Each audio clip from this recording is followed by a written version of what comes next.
छोटे छोटे क्लिप्स होना तो वो ठीक है, जो बहुत बड़े छोटे बनाएगा अरे साहब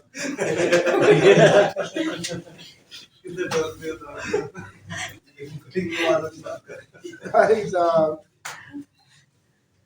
हमारे पास अच्छे स्टूडेंट्स हैं और हमारी क्लास जो है बहुत अल्हम्दुलिल्लाह इक्वली है। तो मैं सो रहा था हाँ नहीं, आप ये समझ रहे हैं कि ये क्लास बड़ी बड़ी है और सारे मेल स्टूडेंट्स हैं हमारे पास, हमारी बहनें भी हैं, फीमेल स्टूडेंट्स भी हैं, तो इसलिए हमें सबका ख्याल करना है। अच्छा अच्छा जी, वो कहता है कि एफबीआर ड्यूटी के डेफिनेशन ऑफ ड्यूटी के हिसाब से कुछ जोन्स बना लेता है। जोन बने होते हैं जी, एरियाज बने होते हैं कि लिबर्टी एरिया, इस तरह एरिया, तो इस एरिया के हिसाब से भी प्राइस रख सकता है, ठीक है। और फिर ये भी हो सकता है तारिक साहब के आप लोग कहते हैं जी कि मैं ब्रेड, फॉर एग्जांपल आप लोग कहते हैं हम ब्रेड जो है ना वो 80 रुपए की बेचते हैं, तो एफबीआर कह सकता है कि नो, मिनिमम प्राइस ड्यूटी के लिए, मिनिमम प्राइस ड्यूटी पर्पज के लिए हम 200 रखेंगे कि ड्यूटी आप 200 के हिसाब से पे करोगे, तुम रिटेल प्राइस इतनी मर्जी रख लो। हमने ड्यूटी के लिए क्या करना है, मिनिमम प्राइस सेट कर दी है। अच्छा, अब हम एक एंगल से ये देख ली बात, अब दूसरे एंगल से देखते हैं, उल्ट देखते हैं कि मिनिमम प्राइस एफबीआर ने 200 रुपए सेट कर दी, आप मार्केट में बेचना शुरू कर देते हैं 280 में। अब बताओ ड्यूटी 280 पे दोगे या 200 पे दोगे? 280। तो फिर उसने कहा एफबीआर ने कि अगर मिनिमम प्राइस मैंने सेट करके गलती कर दी है तो तुम क्या करते हो, 200 कर लेते हो, कहते हो मैं ड्यूटी दूंगा मिनिमम प्राइस में। नहीं, ये मिनिमम है, कम से कम, ज्यादा करोगे तो फिर एक्चुअल में मैं चला जाऊंगा, जो एक्चुअल है तो इसके ऊपर ड्यूटी दोगे। तो डिटर्मिनेशन ऑफ वैल्यू, वैल्यू का मतलब वो कीमत जिसके ऊपर टैक्स लगना है, वो वैल्यू कितने तरीकों से मालूम हो रही है, वो सारी की सारी वन बाई वन हमने sub section wise sub section हमने डिस्कस कर लिया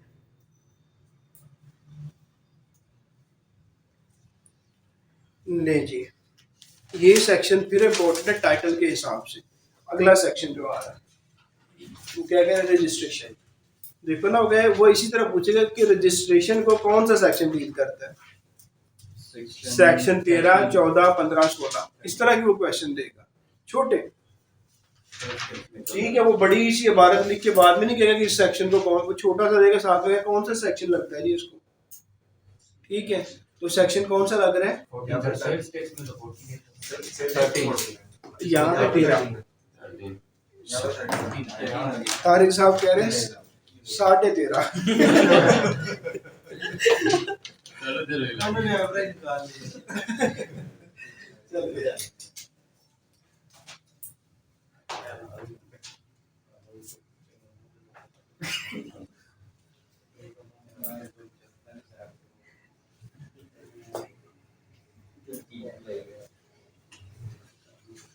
अच्छा जी, क्या कह रहे हैं,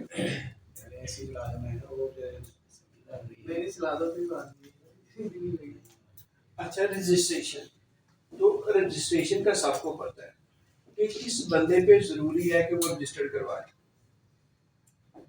जो भी बंदा, जो एक्साइज वाली जो, अच्छा एक्साइज वाली इसमें ये है कि वहां पे कुछ था कि एक थ्रेशोल्ड था, एक लेवल था, इस लेवल पे काम करोगे तो फिर सेल टैक्स में रजिस्टर्ड होगे। लाइक कॉटेज इंडस्ट्री थी, कॉटेज इंडस्ट्री का ना बैच 3 कह सकते हैं, हमने नहीं पढ़ा, और ना कह सकते हैं बैच 1, क्योंकि डेफिनेशन वाला जो बैच 3 है उनको मैंने रिक्वेस्ट की हुई है वो सारा सुने, तो उसके अंदर कॉटेज इंडस्ट्री की भी डेफिनेशन है और आई बिलीव कि उन्होंने ये कर ली है, किया ना सही। अच्छा, तो वहां पे वो कहते थे कॉटेज इंडस्ट्री को जरूरत नहीं है कि वो सेल टैक्स में रजिस्टर्ड हो, लेकिन यहाँ पे जो भी बंदा एक्साइजेबल गुड्स को डील कर रहा है, उसकी सप्लाई कर रहा है, उसकी मैन्युफैक्चरिंग कर रहा है, उसकी प्रोडक्शन में इन्वॉल्व है, उसको irrespective of the level of activity उसने क्या करना है, रजिस्ट्रेशन करवानी है। तो ये एक पॉइंट हो गया, irrespective of the level of activity he is obliged to get a registration with federal excise duty। अच्छा, ये हो गया। फिर ये तो है जो ये जो रजिस्टर्ड बंदा है उसको, लेकिन जो लायबल टू बी रजिस्टर्ड है, रजिस्टर्ड पर्सन, यहाँ पे मैं रजिस्टर्ड पर्सन की भी डेफिनेशन कर लेते हैं कि रजिस्टर्ड पर्सन उसे कहा जाएगा जो रजिस्टर्ड है और साथ में एक्चुअली रजिस्टर्ड है, और साथ में ऐसा बंदा जो लायबल टू बी रजिस्टर्ड है, जिसमें जरूरी है कि वो रजिस्टर्ड हो, क्योंकि वो काम वो कर रहा है जो रजिस्टर्ड को करना चाहिए। तो ये दोनों आ जाएंगे रजिस्टर्ड पर्सन की डेफिनेशन में, ठीक है। लेकिन जो लायबल टू बी रजिस्टर्ड है, रजिस्टर्ड पर्सन को कुछ बेनिफिट्स मिलते हैं। बेनिफिट्स क्या होते हैं? जो डिडक्शन मिलती हैं, एडजस्टमेंट मिलती हैं, जब वो पैसा इकट्ठा करता है तो इतना कम पे कर लो, यही होता है ना डिडक्शन, यही होती है ना कि आपने कलेक्शन की है, कलेक्शन करके आप बीआर को दे दें, लेकिन हम जो आपने कलेक्शन किया इसमें से कुछ माइनस करवा देते हैं आपसे, जो कि आपने परचेज किए करते हुए पे किया था, यही है ना। लेकिन जो लायबल टू बी रजिस्टर्ड है उसको ऐसी फैसिलिटी, ऐसा बेनिफिट नहीं मिलेगा। सही हो गया। सेक्शन 13 डील करेगा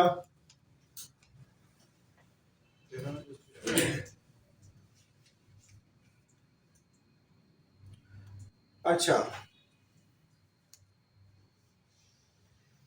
कहते हैं तुम एक्साइजेबल ड्यूटीज के कर रहे हो, एक्साइजेबल गुड्स पोर्ट जो है ना उनमें डील कर रहे हो, साथ में ये एक्साइजेबल सर्विसेज में डील कर रहे हो, और आप इससे पहले, इसमें डील करने से पहले सेल टैक्स में भी रजिस्टर्ड हो।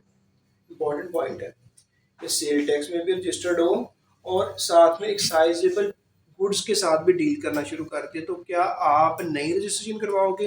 वो कहते हैं नो, कोई ज़रूरत नहीं है। अगर आप सेल टैक्स में रजिस्टर्ड हो तो फेडरल एक्साइज एक्ट के मुताबिक तुम्हें रजिस्ट्रेशन करवाने की ज़रूरत नहीं है, बल्कि वहीं पे जब रिटर्न फाइल करते हो तो उसमें एक ऑप्शन आ जाता है, तुम उसको यूटिलाइज करो। ये उसने ये कहा नहीं, लेकिन सिर्फ इतना मैं आपको बता देता हूँ कि फिर ज़रूरत नहीं है। अगर आप सेल टैक्स में रजिस्टर्ड हैं तो फेडरल एक्साइज के मुताबिक आपको रजिस्टर्ड होने की ज़रूरत नहीं है।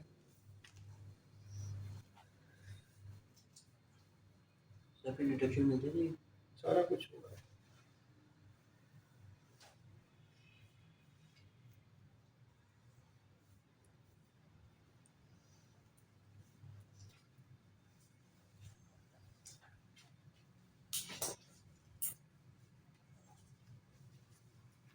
तो वो कह रहे हैं कि लायबल टू बी रजिस्टर्ड को जो सेल टैक्स के बेनिफिट्स होते हैं ना इनपुट वाले, वो नहीं मिलेंगे, वो लायबल टू बी रजिस्टर्ड है, एक्चुअली रजिस्टर्ड नहीं हुआ।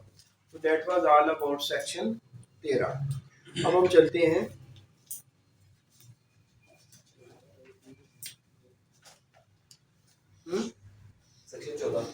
Section 14।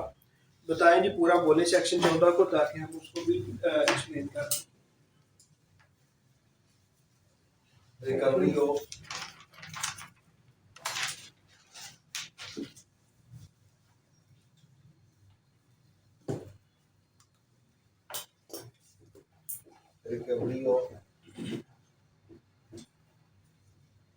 unpaid duty or of इसी के साथ और के साथ आगे सर ऑफ है erroneously refunded गलती से सर erroneously एरर के साथ, एरर erroneous, हाँ एरर है ना, एरर के साथ erroneous, ठीक है। हाँ मैं भी तो रुक क्यों गया बंदा सर, आगे छोटा नहीं आ रहा। नो प्रॉब्लम यार, हम सारे ही ऐसे, मैं भी ऐसा हूँ, आप लोग, because English is not our mother tongue, so how can we improve it? By listening the radio, by listening the BBC, by listening the CNN, you can improve your speaking abilities. अगर आप वो सुनोगे तो आपकी abilities बन जाएंगी।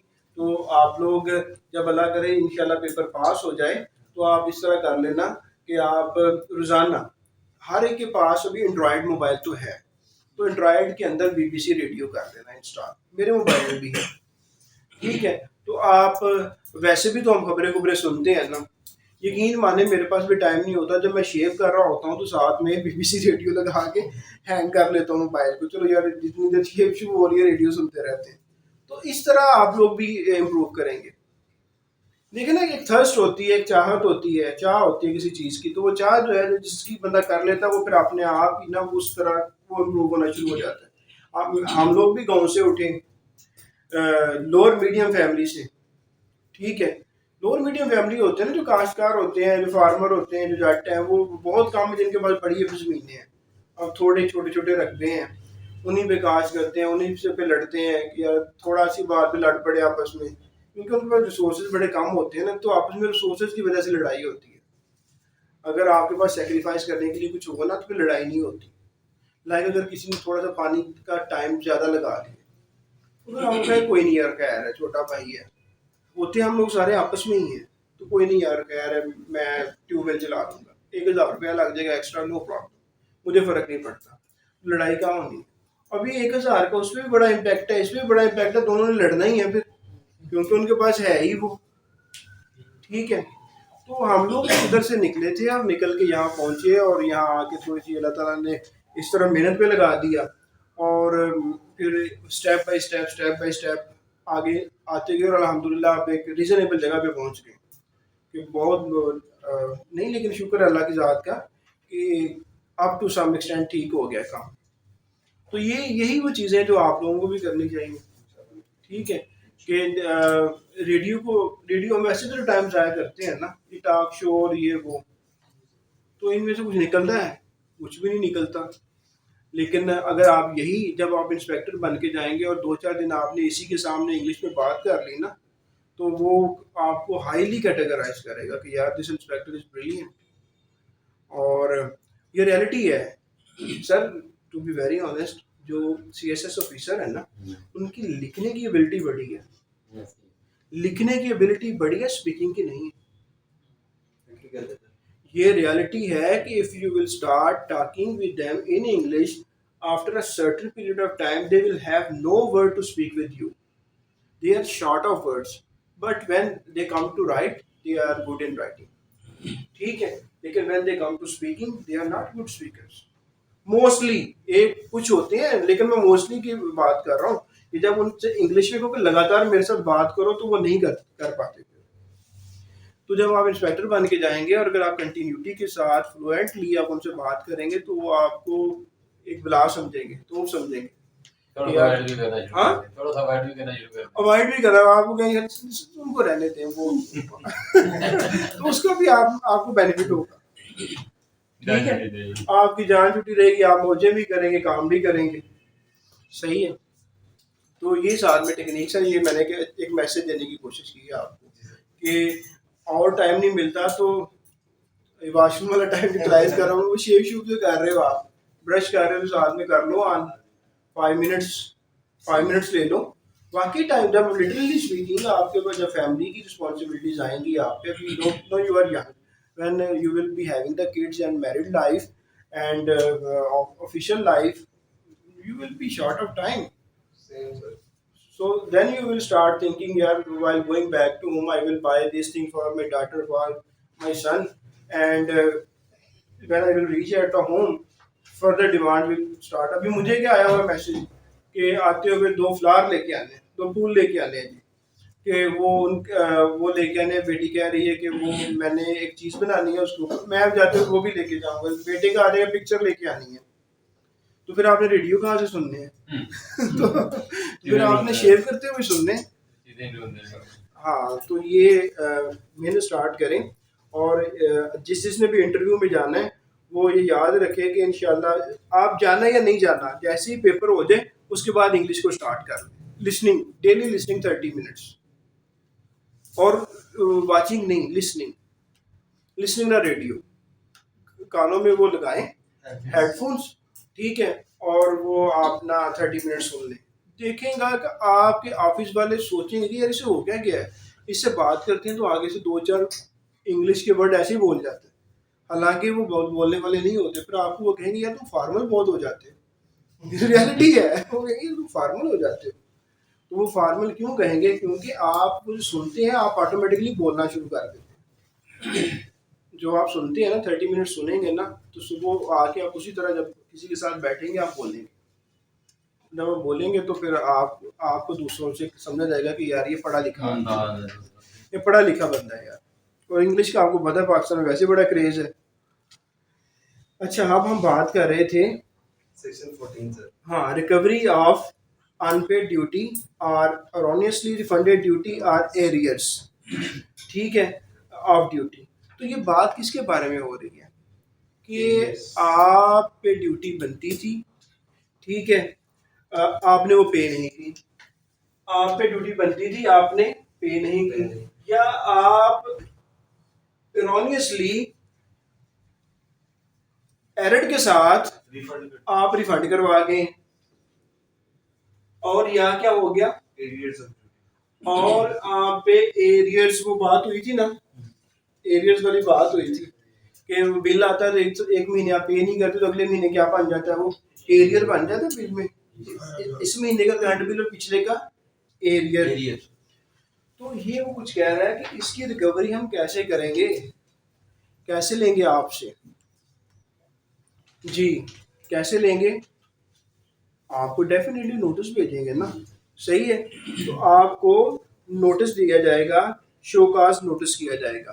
क्या आपको कैसे, आपको फोन नहीं किया जाएगा बल्कि क्या किया जाएगा, आप नए नहीं जाएंगे तो आप टैक्स पेयर को फोन करना शुरू कर देंगे कि आ जाओ जनाब। फिर आपको क्वेश्चन कहेगा, जब उनको कंप्लेंट आएगी कि आपके इंस्पेक्टर जो है ना वो लॉ को फॉलो नहीं कर रहे, वो डायरेक्ट फोन करते जा रहे हैं कि आगे पैसे दे जाओ, तो फिर वो बुला के कहेंगे फोन नहीं करना, शोकाज नोटिस भेजना है।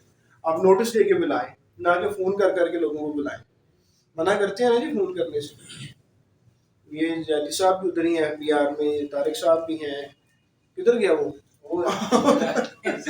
तो इन सबको पता है कि किस तरह फिर बुला के कहा जाता है, जब जो फोन करता हो जिसकी कंप्लेंट आ जाए तो कि जनाब ये फोन बड़े करते हैं। तो उसके लिए उन्होंने बनाया हुआ है क्या, नोटिस। और नोटिस कौन सा, शोकाज नोटिस। अच्छा, बात एक तो बात ये होगी कि आप रिकवरी कैसे करोगे, शोकाज करोगे और उसको कहोगे कि आगे बताओ यार इतना बनता है, अगर नहीं बनता तो क्लोज कर दोगे। कितने अरसे के अंदर अंदर करोगे, 5 ईयर्स। इसका मतलब है कि अगर आप 5 ईयर्स के अंदर अंदर नहीं करते नोटिस, चाहे वो अनपेड है, erroneously रिफंड करवा गया है, एरियर्स है, तो फिर आपको कानून के मुताबिक आप नहीं ले सकते। फिर वो कहता है कि अगर तुमने बात सुनो, अच्छा, फिर वो कहता है कि अगर तुमने शोकाज नोटिस कर ही बैठे हो तो ये प्रोसीडिंग स्टार्ट हो जाती है। जब नोटिस किया जाता है तो प्रोसीडिंग स्टार्ट हो जाती है। क्या कहते हैं, प्रोसीडिंग स्टार्ट होगी। तो प्रोसीडिंग्स को कितने अरसे में बंद करना है, 120 दिन के अंदर अंदर शोकाज करने के बाद आपने उसका कोई ना कोई हल निकालना है, कोई ऑर्डर निकालना है उसमें से, उसको लेके बैठ नहीं जाना, ठीक है। शोकाज इसलिए कहते हैं शोकाज को खत्म करो, अभी जो भी किया था इसको क्लोज भी करो, ठीक है। अगर आप 120 दिन के अंदर क्लोज नहीं करते तो फिर आपको कमिश्नर साहब से परमिशन लेनी पड़ती है, ठीक है, एक्सटेंशन लेनी पड़ती है कि सर मुझे 60 दिन और दे दिए जाए, तो वो 60 दिन के लिए और एक्सटेंड कर देते हैं। तो फिर आप टोटल मिला के 180 दिन बन जाते हैं। इसके अंदर अंदर करना ही करना है, शोकाज को क्या करना है, बंद करना ही करना है, क्लोज करना ही करना है। क्लोज क्या करना है, ऑर्डर कर देना है, जो भी पैसे बनते हैं या कह देना कि पैसे बनते हैं या कह देना नहीं बनते, तो इसको आपने क्लोज कर दिया, ठीक है। तो 120 दिन के अंदर अंदर शोकाज करने के बाद, शोकाज कितने अर्से में कर सकते हैं, 5 साल, ठीक है। अनपेड जो रह गया erroneously लेके चले गए एरियर्स हैं, ठीक है। और 180, और फिर वो कहते हैं कि यार जब 120 दिन कैलकुलेट कर रहे हैं, 180 दिन को काउंट करना है। आप किसी ना किसी तरीके से तो उनको जमा करोगे ना कि कहाँ से लेकर कहाँ तक। तो जब आप ऐसा कर रहे होंगे तो वो ये कहना चाह रहा है कि जनाब इसमें अगर उसने आके टैक्स पेयर ने या पर्सन ने एडजस्टमेंट ली, वो ले जाते हैं ना एडजस्टमेंट की क्या जी उर्दू में होगा, वो अपना राहत क्या लेंगे, नहीं टाइम लेना, और कोई वर्ड बताएंगे, आगे पेशी डलवा के चले जाते हैं, हाँ, नई तारीख ले जाते हैं, अगली तारीख ले जाते हैं, हाँ, हमारे लोग जिस चीज को आसानी से समझ लें तारीख कि आप अभी आए हैं जी, अगली डेट दे दो। अदालतों में क्या होता है, तारीख पे तारीख। तारीख पे तारीख, जज साहब तो ये आते हैं, वो आगे नई तारीख देके चले जाते हैं। तो कहते हैं कि जो भी पर्सन की वजह से, टैक्स पेयर की वजह से नई तरीकें दी गई, और जब एक तारीख से लेकर दूसरी तारीख तक कुछ ना कुछ तो दिनों का दिन होंगे ना, वो दिन कहते हैं तुम लोग इसमें से माइनस कर दो। वो अफसर की वजह से नहीं हो रहे, वो शोकाज तो उसने कर दिया, लेकिन वो ऑर्डर करना चाह रहे हैं, लेकिन ये तारीख पे तारीख लिए जा रहे हैं। ठीक है, तो ये वो तारीख पे तारीख जो लिए जा रहा है, या ये केस को उठा के अल्टरनेटिव डिस्प्यूट रेजोल्यूशन कमेटी के पास लेके चला गया है। ठीक है, तो इन मामलात की वजह से दिन इसमें से माइनस हो जाएंगे टोटल 180 में से। कहते हैं कितने माइनस कर सकते हो, तो ये पेपर में आ सकता है मैक्सिमम 30 माइनस कर सकते हो। ठीक है, लाइक आपके दिन हो गए हैं 200 पूरा, ठीक है, लेकिन आप कहते हैं 200 दिन के बाद मैं ऑर्डर नहीं कर सकता, क्योंकि 120 से और 60 180 में करना तो आप कहते हैं 200 तो हुए, लेकिन इसमें से 30 दिन तो जो है इसमें एडजस्टमेंट और एडीसी में लेके चला गया था, तो मैं तो ऑर्डर कर रहा हूँ 170 दिन के अंदर तो मैं कर सकता हूँ। ठीक है, आप अपने कमिश्नर को या डिप्टी को बताओगे सर ये 170 मांग रहे हैं, वो कहे नहीं यार 200 दिन हो गए हैं, हमने शो का नोटिस किया था, आप 200 दिन गुजर चुके हैं। आप कहेगा नहीं सर 200 दिन नहीं गुजरे, देखो ये एडीसी में भी चला गया था, अल्टरनेटिव डिस्प्यूट रेजोल्यूशन में। ठीक है, और साथ में ये कहाँ चला गया था, इसमें जजमेंट भी ली है, तो ये 30 दिन माइनस करते हैं 170 बनते हैं, हम लॉफुली ऑर्डर कर सकते हैं। तो ये है वो बात। फिर एक बार वो ये भी कहता है कि ये तो एफबीआर के पैसे थे, अगर किसी फॉरेन गवर्नमेंट के पैसे किसके हैं, फॉरेन गवर्नमेंट के, और उसने आपको तरला मारा है, रिक्वेस्ट किया, तरला को समझते हैं, तरला को यहाँ कहते हैं पंजाबी में रिक्वेस्ट, रिक्वेस्ट का पंजाबी क्या होती है, तरला। ठीक है, तो हम आपको ये भी सिखा रहे हैं साथ में। तो किसी ने गवर्नमेंट ने, फॉरेन गवर्नमेंट ने कहा कि मिस्टर ए पाकिस्तान का रहायशी है, वो यहाँ के उसके पैसे बनते हैं देने वाले, वो यहाँ का ना दहिंदा है, तो वो लाहौर में रह रहा है। ठीक है, तो उससे पैसे लेके दो, तो फिर ये सारा अमल आप उसके बिहाफ पे भी करोगे, शोकाज नोटिस करोगे, सारा अमल जो है उस फॉरेन गवर्नमेंट के कहने, क्योंकि आपके फॉरेन गवर्नमेंट के साथ क्या रिलेशन होते हैं, आपके आपस में जो है वो एग्रीमेंट्स होते हैं। ठीक है, बायलैटरल और मल्टीलैटरल रिलेशनशिप होते हैं, जो एग्रीमेंट्स होते हैं, तो इस वजह से आप उनको भी सारी मदद फराहम करोगे ये वाली। ठीक है, हम कहेंगे मौजे लग गई, फॉरेन गवर्नमेंट से भी डेटा आ गया, पाकिस्तान के यूरो के साथ कितने हाँ क्या हो जाएगा, ये वाला रिलेशन रखते हैं पाकिस्तान में रखते हैं ये वाला रिलेशन। चलो बंदा सुस्त पड़ गए। क्यों नहीं बंदे सुस्त पड़ गए। अच्छा चलो, उनकी बातों से लगा। हाँ बाकी थक ही जाता है बंदा, अगर 2 घंटे लगातार पढ़ लेना। तो हमने अल्हम्दुलिल्लाह 7:30 पे स्टार्ट किया, 7:35 पे, और अब हम इसको एंड कर देते हैं। ठीक है, हम इसको एंड करते हैं, लेकिन हमारा सेक्शन जो 14 है वो कंप्लीट हो चुका है। ठीक है, टोटल स्टूडेंट्स कितने रहे हैं जी,